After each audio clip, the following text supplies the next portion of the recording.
नमस्कार, आप देख रहे हैं वीआईपी न्यूज। मैं शकील साजिद। बढ़ते हैं खबरों की ओर।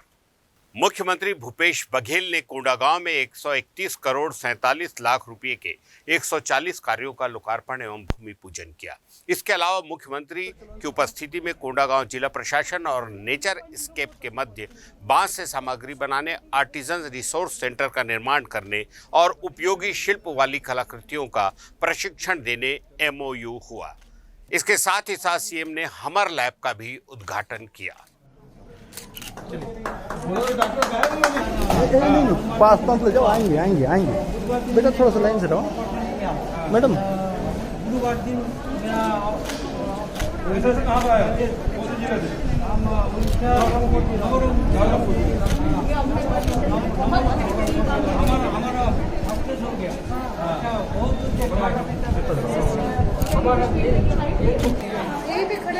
हाँ, नहीं हमारे लैब के पास पूछेंगे।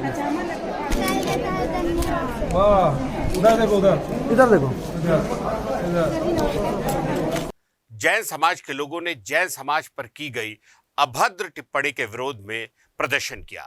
इस मौके पर जैन समाज और व्यापारिक संगठनों द्वारा पैदल मार्च निकालकर राज्यपाल को ज्ञापन सौंपकर कार्रवाई की मांग की गई। बता दें कि 25 मई को बालोद के कार्यक्रम में छत्तीसगढ़ क्रांति सेना द्वारा जैन समाज पर अभद्र टिप्पणी की गई। इसके विरोध में आज राजधानी रायपुर में जैन समाज द्वारा बड़ा प्रदर्शन किया गया।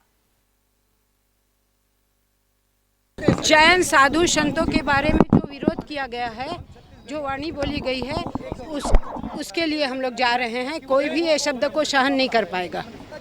जैन साधु परदेशी नहीं है, काफ़ी वर्षों से बसे हुए हैं। हजारों वर्षों का यहाँ मंदिर है और इस प्रकार से जिनालय है और अनेक कार्य जैन समाज करते हैं। वो दान में भी हर समय ऊपर रहे हैं, चाहे बाढ़ आई हो, चाहे भूकंप आया हो, चाहे कोरोना काल हो, चाहे कोई भी कार्यक्रम हो, जैन समाज हमेशा भरपूर दान देते हैं।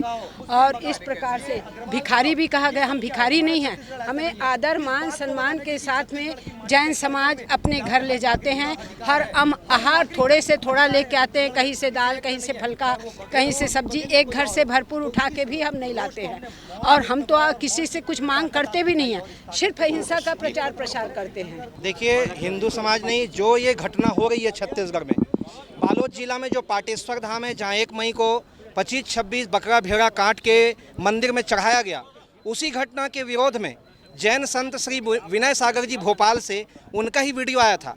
उसी को टारगेट बना के अमित बघेल ने ये गंदी भाषा साधु संत के लिए बोली है। मैं उसी पाटेश्वर धाम से हूँ, पाटेश्वर धाम का मैं महंत हूँ। मेरे ही मंदिर में 1 मई को जीव काट के वहाँ मांस चढ़ाया गया। मेरा भी FIR 1 महीना हो गया, लिखा नहीं गया है, किसी तरह से ध्यान नहीं दिया जा रहा है। और पूरा संत समाज, जिसमें जैन संत समाज भी है, मेरे साथ मिलकर के आवाज़ उठा रहे हैं कि जीव हत्यारों को सज़ा मिलना चाहिए। और जो लोग इस तरह से भरे मंच में, इस प्रदेश शांति प्रदेश में साधु संतों को गालियाँ दे रहे हैं, इनके ऊपर इनको गिरफ्तार भी करना चाहिए और कई वर्षों तक इनको जेल में रखा जाना चाहिए, ताकि कोई इस प्रकार का दुस्साहस आगे ना कर सके। छत्तीसगढ़ के नाम अब एक और उपलब्धि जुड़ गई है। छत्तीसगढ़ को आत्मनिर्भर भारत समिट में डिजिटल गवर्नेंस के लिए इनोवेशन अवार्ड मिला है। बता दें कि नई दिल्ली में समारोह का आयोजन किया गया था, जहां NGO पंजीकरण को कंप्यूटरीकृत ऑनलाइन करने छत्तीसगढ़ समाज कल्याण विभाग को पुरस्कृत किया गया। छत्तीसगढ़ को मिली इस उपलब्धि के लिए मुख्यमंत्री भूपेश बघेल और समाज कल्याण मंत्री अनिला भेड़िया ने भी समाज कल्याण विभाग और सभी प्रदेशवासियों को बधाई दी है। राजधानी रायपुर में इन दिनों मोबाइल चोरी की घटनाओं में लगातार इजाफा देखा जा रहा है।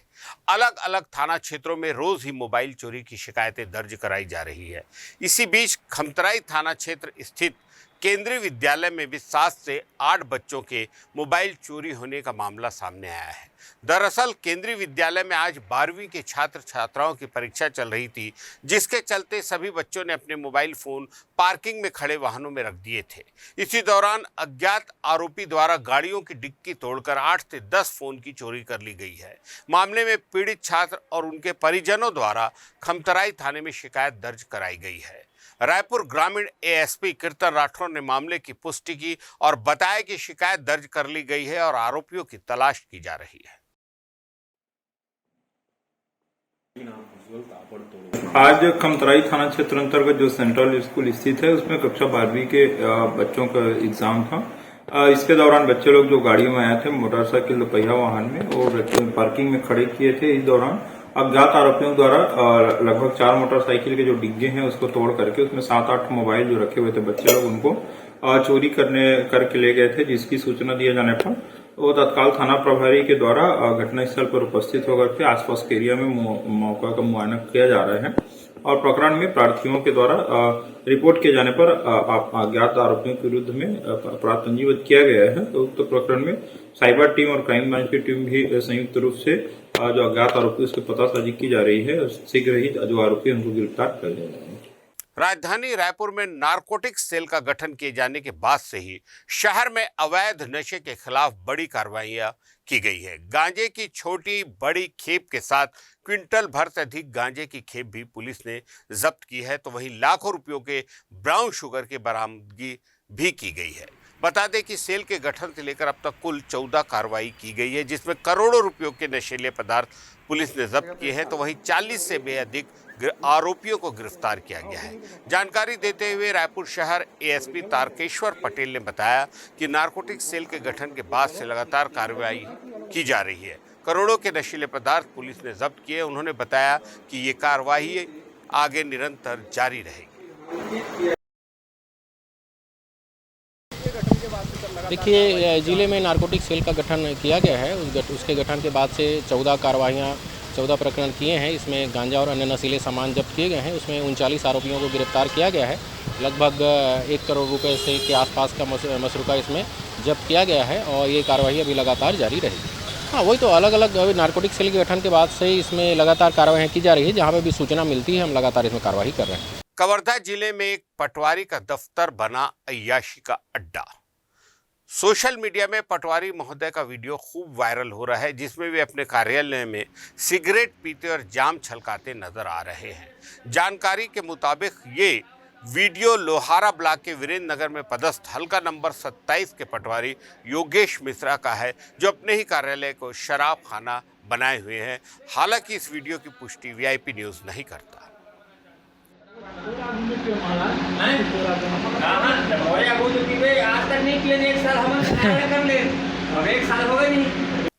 जांजगीर चांपा जिले में ज्वेलरी शॉप में दिन दहाड़े उठाईगिरी हो गई है। 2 युवकों ने दुकानदार को चकमा देकर वारदात को अंजाम दिया।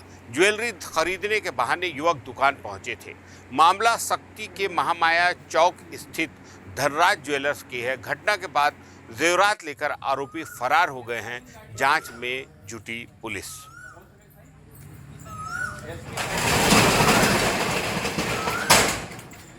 गरियाबंद जिले में मनरेगा कर्मी अपनी नियमितीकरण सहित 2 सूत्री मांगों को लेकर अनिश्चितकालीन धरना प्रदर्शन कर रहे हैं।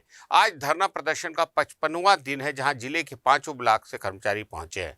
महात्मा गांधी राष्ट्रीय ग्रामीण रोजगार गारंटी योजना अंतर्गत कार्यरत अधिकारी, कर्मचारी और ग्राम रोजगार सहायकों मनरेगा कर्मियों के द्वारा विगत 16 वर्षों से निरंतर कार्य किया जा रहा है। हम एक साथ ही रहेंगे, एक मंच में। देखिए, मैं बताना चाहूँगा कि हमारे जो मनरेगा संघ है उसमें किसी भी प्रकार का कोई भी वित्तीय भार शासन को नहीं होगा। ये गैर वित्तीय भार है। विगत 3 वर्षों से शासन द्वारा लगातार हमारा जो पर्याप्त मात्रा में जो हमको फंड मिलता था 300 रुपये, उसमें से हम लोग हमारे मनरेगा के कर्मचारियों को मात्र 150 करोड़ रुपये ही यूज़ होता था और 150 करोड़ रुपये केंद्र सरकार को पुनः वापस किया गया है। तो मैं अब आपके माध्यम से माननीय भूपेश सरकार को ये बताना चाहता हूँ कि जो 150 करोड़ की जो राशि आप वापस करते हैं, उस राशि से समस्त मनरेगा कर्मियों का नियमितीकरण किया जाना बिल्कुल संभव है और बिल्कुल संभव है।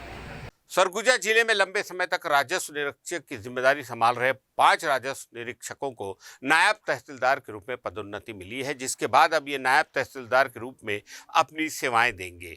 बिंदेश्वर प्रजापति, सुशील शुक्ला और संजय शर्मा को जहां सूरजपुर जिले में पदस्थ किया गया है, तो वहीं भीमा सिंह को बलरामपुर और रामविलास मानिकपुरी को कोरिया जिले में पदस्थ किया गया है। दरअसल लंबे समय तक सरगुजा जिले में अपनी सेवाएं दे चुके इन आरआई को सरगुजा कलेक्टर संजीव कुमार झा ने शुभकामनाएं देते हुए इन्हें सम्मानित भी किया। और सरकार की छवि राजस्व विभाग से ही होती है। हमारे साथी राजस्व निरीक्षक जो कि सरगुजा जिला में पदस्थ थे, 5 राजस्व निरीक्षक का नायब तहसीलदार पद में पदोन्नति हुआ है। इसी का सम्मान समारोह के लिए अपना कलेक्ट्रेट सभा कक्ष में सम्मान समारोह रखा गया था, जो कि माननीय कलेक्टर साहब की अध्यक्षता में ये सम्मान समारोह आयोजित किया गया। उसमें जितना भी सम्मान पदोन्नत हुए थे अपना राजस्व निरीक्षक, सभी का उसमें पेन डायरी से सम्मान किया गया और सभी से उसमें उनका उज्जवल भविष्य की कामनाएं किया गया। अंबिकापुर जिला मुख्यालय निवासी बीएसएफ जवान अजीत कुमार माझी का शव आज अंबिकापुर पहुंचा। शहीद जवान की मौत 24-25 मई की दरमियानी रात हुई थी, जिसके बाद हवाई मार्ग से शव को रायपुर लाया गया। वहां से सड़क मार्ग से शव पैतृक शहर अंबिकापुर लाया गया है। शहीद के साथ सेना के जवान भी पहुंचे थे। शहीद माझी का अंतिम संस्कार पूरे राजकीय सम्मान के साथ शहर के शंकर घाट स्थित मुक्ति धाम में किया गया।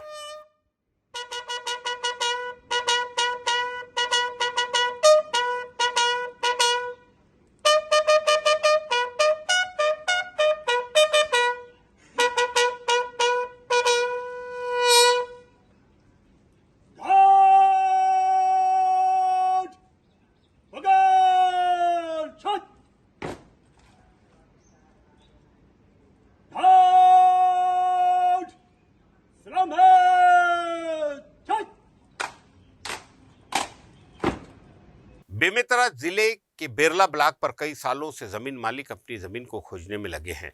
दफ्तर के चक्कर काटने के बावजूद सीमांकन नहीं हो पाया है। जमीन दलाल जमीन बेचकर रफू चक्कर हो गया है। जमीन मालिकों ने अपनी समस्या को लेकर वीआईपी न्यूज़ को जानकारी दी है। जमीन मालिकों ने अपनी पीड़ा व्यक्त की है और कहा है कि हम अपनी कमाई एकत्रित कर जमीन तो खरीद लिए हैं, लेकिन जब जमीन के पास गए तो जमीन गायब थी, जिसकी शिकायत को लेकर तहसीलदार, एसडीएम, कलेक्टर से गुहार लगा कर थक चुके हैं, लेकिन आज तक उनकी समस्या का समाधान नहीं हो पाया है। जमीन की फौती उठाना, नामांकन और क्या सीमांकन के लिए जगह जगह शिविर लगाया जा रहा है और कलेक्टर जन चौपाल लेकर निराकरण करने की बात कह रही। वहीं दूसरी ओर लगातार 2 साल से अपनी ज़मीन के सीमांकन के लिए जो हमारे पीछे खड़े हैं वो लोग भटक रहे हैं। आज उन्होंने इनकी पेशी थी और पेशी में इन्होंने आइए उनसे पूछे, तहसीलदार ने उनसे क्या जवाब दिया। जी बताएं, आप जो पेशी में जब आए आप लोग और तहसीलदार का क्या कहना है?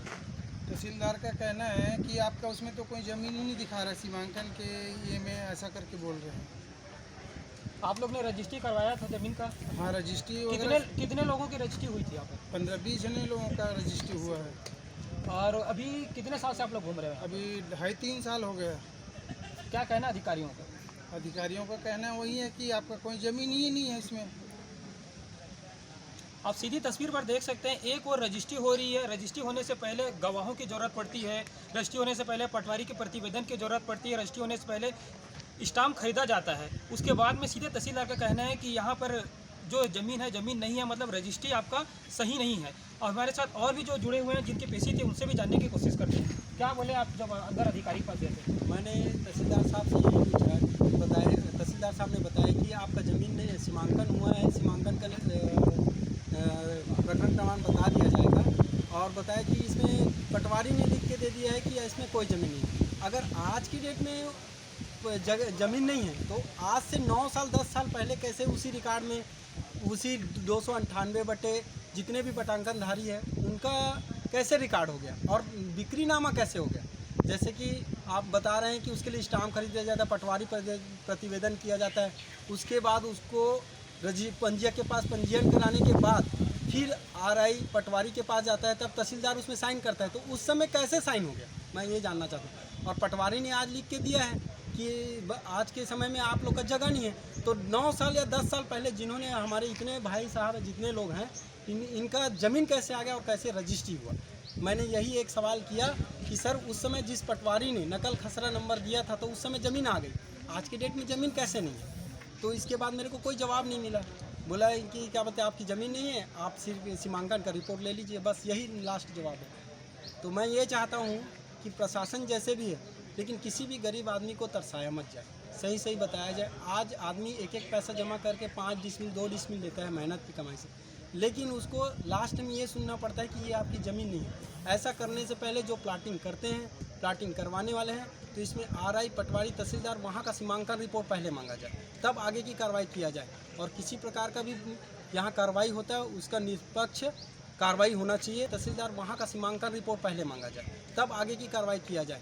और किसी प्रकार का भी यहाँ कार्रवाई होता है उसका निष्पक्ष कार्रवाई होना चाहिए और आदेश को मानना चाहिए। यहाँ एक अधिकारी दूसरे अधिकारी का नहीं मान रहा है, वो जानेगा ये जानेगा, ऐसा कोई बात नहीं होता। यहाँ डिसिप्लिन नाम की कोई काम नहीं हो रहा है। एक अफसर दूसरे अफसर के ऊपर डाल रहे हैं। कार्रवाई करना है तो आदेश सीधा सुनाइए, बोलिए कि आपका ये डॉक्यूमेंट नहीं है, वो डॉक्यूमेंट प्रस्तुत कीजिए। आज हम रजिस्ट्री कागज, ऋण पुस्तिका और क्या बोलते हैं रिकॉर्ड निकाल के लाते हैं, B1 खसरा निकालते हैं, फिर भी बोला जाता है कि आपका नाम, आपका ज़मीन नहीं है। तो ज़मीन नहीं है ठीक है, लेकिन क्या बोलते हैं रिकॉर्ड कैसे आ गया? आज रिकॉर्ड को भी नहीं मानेंगे, कल के मेरे को भी नहीं मानेंगे। ऐसा कोई बात नहीं है। इसलिए मैं प्रशासन को चाहता हूँ कि इसकी निष्पक्ष जांच होना चाहिए और प्रॉपर कार्रवाई होना चाहिए। जय हिंद। एक और जो मध्यम वर्गीय परिवार होते हैं, जो गरीब परिवार होते हैं, वो अपनी एक आशियाना बनाने के लिए अपनी गाढ़ी कमाई को इकट्ठा कर ज़मीन तो खरीदते हैं, और ज़मीन खरीदने के बाद में इनकी जो स्थिति है आप सीधी तस्वीर पर देख सकते हैं। लगातार सालों से अपनी ही ज़मीन के लिए दर दर भटक रहे हैं, अधिकारियों के पास जा रहे हैं, जाने के बाद उनको सिर्फ आश्वासन के अलावा कुछ नहीं मिला। सिर्फ इनको मिला तो तारीख पर तारीख। देखने वाली बात यहाँ होगी क्या इनकी ज़मीन इनको मिल पाएगा या ऐसे ही यूँ ही ये लोग जो हैं जो घूमते रहेंगे। VIP न्यूज़ से योगेश सिंह राजपूत की रिपोर्ट। राजनांदगांव के स्कूलों में मध्याह्न भोजन बनाने वाली रसोइया संघ मोहला मानपुर के बड़ी संख्या में मिड डे मील की महिलाएं पूर्व जिला पंचायत सदस्य के नेतृत्व में कलेक्ट्रेट पहुंची। इन मिड डे मील बनाने वाली महिलाओं की मांग थी कि उन्हें बढ़े हुए मानदेय मिले। बढ़े हुए मानदेय की मांग को लेकर कलेक्टर से मिलने पहुंची इन महिलाओं से कलेक्टर ने मिलने से इनकार कर दिया, जिसके बाद मिड डे मील की महिलाओं ने बाहर निकलकर संयुक्त कलेक्टर को ज्ञापन दिया। मिड डे मील रसोइया संघ जो इन लोग कई सालों से संघर्ष करते आ रहे थे, लेकिन इनको न्याय नहीं मिला। इन लोग मेरे पास आए जब मैं जिला पंचायत में थी, तो तब मैं इनके मामले को लेकर वहाँ high court, Chhattisgarh high court में रिट याचिका दायर किए और हमारे पक्ष में न्यायालय ने फैसला दिया और हम केस जीत कर आए हैं। और जहाँ तक के 1200 था इनका मानदेय, तो अभी उच्च न्यायालय ने हमारे पक्ष में 9200 किए हैं। तो उस आदेश को लेकर के हम यहाँ कलेक्टर साहब से मिलने आए थे। तो कलेक्टर साहब से तो मुलाकात नहीं हो, क्योंकि उन लोग हमारे गरीबों के लिए टाइम नहीं निकालते। उन लोग उद्योगपति होते, हम लोग या बड़े आदमी होते, तब हमारे लिए टाइम निकालते। इस कारण हताश होकर हम लोग बाहर निकल रहे थे। तो हम एक मैडम से मिले, सुलेखा मैडम, संयुक्त कलेक्टर वर्मा मैडम से मिले और उनको सुपुर्द किए हैं कि हमारे आदेश को जो पालन कीजिए, न्यायालय ने जो आदेश दिया है उनका पालन कीजिए मैडम, ना हमारे गरीबों का ध्यान में रखिए करके। 40 रुपया रोजी दे थे। 40 रुपया रोजी में आजकल कहाँ मिलते 40 रुपया रोजी में। हमार कोई ऐसे एक दिन के एक जन के सब्जी के पूर्तन पैसा नहीं मिले, तो हम बहुत जन से बोले तो बहुत अधिकारी लोग सब ऐसे ऐसे टाल दिए। तो हम खगेश ठाकुर दीदी को पकड़ें और खगेश ठाकुर दीदी हम बोलें कि दीदी आज 40 रुपया रोजी, कोई गरीबों के रोजी नहीं है यहाँ। हम लोग 40 रुपया देते, आँखी कान लग गुंगवा के आगे में हम मन तब के खाना बनाथन, बच्चा मन भोजन खिलाथन। बच्चा मन भोजन कही तो आगे बढ़ी, मस्त स्वस्थ भोजन मिली तो स्वस्थ उनका शरीर बनी। ऐसे कहीं हम तन मन धन लगा के हम बच्चा मन भोजन बना के खिलाथन। तो हमार दुख ला कतरो बोलें, फिर कोई सुनाई नहीं करी। तो हमार खगेश ठाकुर दीदी ला बोलें, तो हमार खगेश ठाकुर दीदी है हमार गरीबी मन के 40 रुपया रोजी वाले मन के सुनाई ला करी। सब सुनाई ला करे के बाद हमार ये दुख दर्द ला सुन के आगे बढ़ी और लड़ाई करी से, और लड़ाई करके आज हमार केस ला जीतई से। तो ओखर बर हमन खगेश ठाकुर दीदी ला धन्यवाद देथन, हमार गरीबीन के दुख दर्द ला जानिस। जांजगीर चांपा में कंटेनर भरकर मवेशी को बूचड़खाने ले जाते वाहन को पुलिस ने जब्त किया है। कंटेनर में भरे 50 मवेशियों को पुलिस ने कब्जे में लिया है। कंटेनर चालक वाहन छोड़कर फरार हो गया है। घटना NH 49 टोल नाका के पास की है। मवेशियों को डोंगा कोहरौद के गौशाला भेज दिया गया है और पशु क्रूरता अधिनियम के तहत कार्रवाई की जा रही है।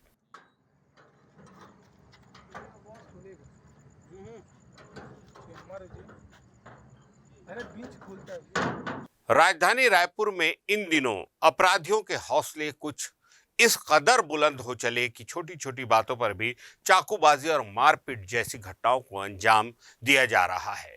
शहर के गुड़ियारी थाना क्षेत्र में भी ऐसा ही एक मामला सामने आया है, जहां अश्लील गाली गलौज को लेकर शुरू हुए विवाद चाकूबाजी तक पहुंच गया और 3 युवकों ने मिलकर रवि यादव नाम के युवक पर चाकू से हमला कर दिया।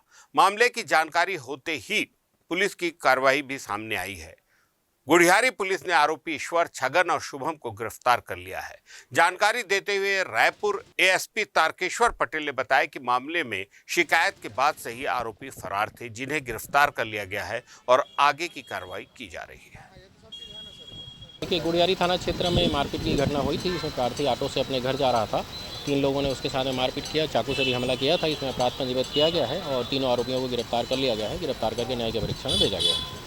अंबिकापुर के हुंडई कार शोरूम के जनरल मैनेजर पर लगभग 1 करोड़ के घोटाले करने का आरोप लगा है। मैनेजिंग डायरेक्टर ने आरोप लगाते हुए रिपोर्ट दर्ज कराई है।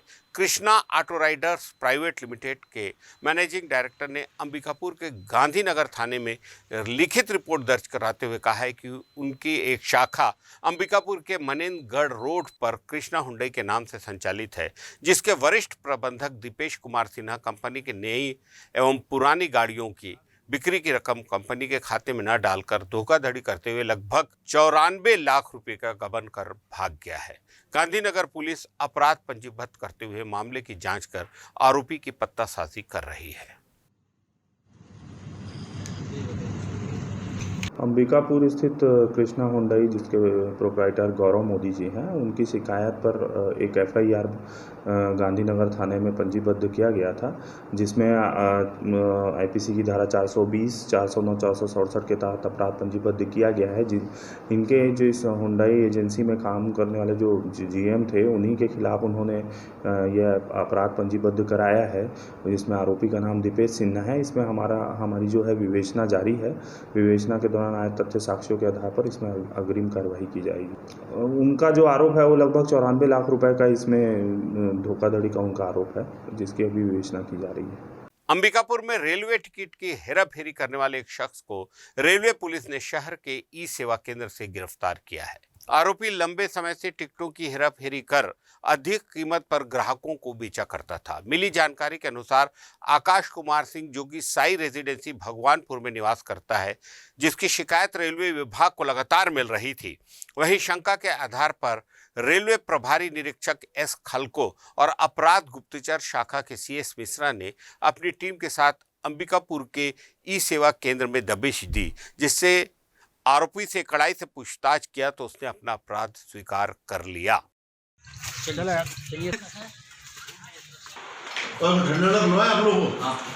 ये टिकट का मामला जो है, ये आकाश नाम का एक व्यक्ति था। इसको जो है हम लोगों ने आपके सिटी सेंटर से एक फॉर्म के साथ पकड़ा था। जब उसको पकड़ कर लाए वहाँ से तो पूछताछ की, तो पूछताछ में इसने और भी खुलासा हुआ इसके पास से। तो ई टिकट वगैरह भी इसका मिली है और 175 टिकट और मिली है इसके पास से, पहले बनाया है, और करीब टोटल पूरा मिला के 4.5 लाख का। एक्चुअली इससे पूछा गया तो इसने बताया 2020 से कर रहा है। इससे पूर्व में भी करता रहा कभी, लेकिन वो छुटपुट कभी करता था, बंद कर जाता था, फिर करता था, बंद कर लेता था, लेकिन 2020 से सक्रिय लगा था। तेज धूप, डिहाइड्रेशन, लू की वजह से हमेशा गर्मी में लंबी दूरी की यात्रा करना मुश्किल साबित होता है। गर्मी के मौसम में अक्सर टेम्परेचर 42 डिग्री से लेकर 47 डिग्री तक पहुंचता है, जिससे धूप में निकलने से जलन और धूप की वजह से सफोकेशन होने लगता है। बच्चों और बुजुर्गों को गर्मी के मौसम में बचकर रहने की सबसे ज्यादा जरूरत होती है। हिमालय के तराई में मिलने वाला एक ऐसा पौधा तेजबल है, इसको चबाने से प्यास का एहसास नहीं होता। भारत के सिर्फ छत्तीसगढ़ के जशपुर क्षेत्र में ये पौधा पाया जाता है, जिसे राजधानी के पंडित रवि शंकर शुक्ल यूनिवर्सिटी में खास तौर पर लगाया गया है। देखिए हमारी ये खास रिपोर्ट।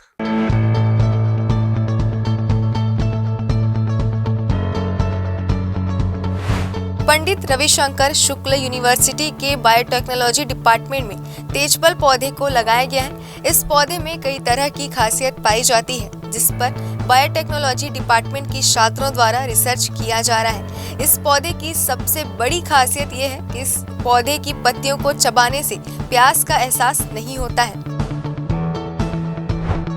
हिमाचल के तराई में मिलने वाला पौधा तेजबल देश के सिर्फ छत्तीसगढ़ के जशपुर क्षेत्र में पाया जाता है। इसकी प्लांटिंग रविशंकर शुक्ल यूनिवर्सिटी में की गई है। बहुत पहले जशपुर क्षेत्र के ऋषियों ने पौधे की खोज की थी। ट्राइबल्स एक गांव से दूसरे गांव जाते हैं तो इस पेड़ की टहनी को जेब में रखकर चलते हैं। इस पौधे की पत्तियों को मुंह में रखने से प्यास का एहसास भी नहीं होता है। ये पौधा देख रहे हैं, जिस तरीके से इनका नाम है तेजबल, वैसे ही इसका काम है। इसकी क्या क्या खासियतें हैं, हमारे साथ प्रोफेसर है एसके जाधव जी, उनसे ही बात करेंगे। सर, क्या क्या खासियतें हैं इस पौधे की? देखें, ये पौधा सबसे पहले तो यहाँ का नहीं है, ये अनकॉमन पौधा है और हमने इसको जो है वो जशपुर के पास बगीचे के पहाड़ियों से जो है वो ला के यहाँ पर लगाया हुआ है।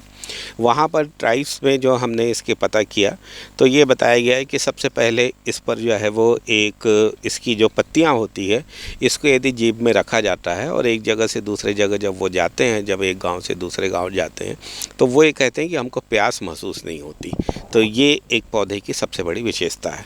दूसरी बात इसकी पौधे की ये विशेषता है कि इसकी पत्तियों को यदि आप चबाएंगे तो आप देखेंगे कि आपको जो है वो एक माउथ फ्रेशनर जैसे जो है वो महसूस होता है, यानी ऐसा लगता है कि आपने बहुत अच्छे से अपना मुंह को जो है वो साफ़ कर लिया है। तीसरी विशेषता इस पौधे की है कि जैसे तुलसी माला बना के हमारे यहाँ पहनी जाती है, वैसी इस लकड़ी की भी माला जो है वो बनाई जाती है और वो माला जो है वो वहाँ के ट्राइब्स लोग जो है वो अपने गलों में पहनते हैं और उनका मान्यता ये है कि उसको पहनने से जो है वो वे काफ़ी स्वस्थ महसूस करते हैं। दूसरा और एक विशेषता इसकी लकड़ियों को वो अपने घरों में रखते हैं, जिससे उनका मानना ये है कि सांप बिच्छू या दूसरे जहरीले जीव जंतु जो है वो उनके घरों में जो है वो नहीं आ पाते। ये ऐसी मान्यता इस पौधे के बारे में उनके पास है। सर, जैसे इस पौधे की जानकारी आपको बहुत सारी है, क्या किस तरीके का आपने खुद महसूस किया है इस पौधे का? नहीं, देखिए, सबसे पहले तो ये पौधे को जो टेस्ट करते हैं या जैसे खाते हैं तो मैंने ये महसूस किया कि वास्तव में ये बहुत अच्छा लगता है। जब आप बहुत अच्छे से उसको चबाएंगे तो शुरू में तो आपको ऐसा लगेगा कि कुछ अलग महसूस हो रहा है, लेकिन बाद में देखेंगे तो आपका मुँह पूरी तौर से साफ़ रहता है। दूसरा, इसमें मैंने ये भी देखा कि पौधा जो है वो इस क्षेत्र के हिसाब से जो है वो बहुत कम लगता है। इसमें जर्मिनेशन, इसके सीड्स का हमने जर्मिनेट करके देखा तो जर्मिनेशन इसका बहुत कम है। वेजिटेटिव प्रोपोगेशन ही इसमें जो है वो बहुत ज़्यादा होता है, सीड से जर्मिनेशन बहुत ज़्यादा कम होता है। तीसरा जो है वो जो माला पहनने की बात है, वो माला जो है मैंने अपने परिचित के कुछ लोगों को दिया भी, तो उनका भी कहना ये है कि जैसे तुलसी माला पहनने से हमको एक अच्छा लगता है, बस वैसे ही एक मान्यता या एक साइकोलॉजिकल बोलिए या जो भी बोलिए, लेकिन उनको ये कहते हैं कि वो हमको अच्छा लगता है। ये उनका जो है वो ये मान्यता इसमें से होती है।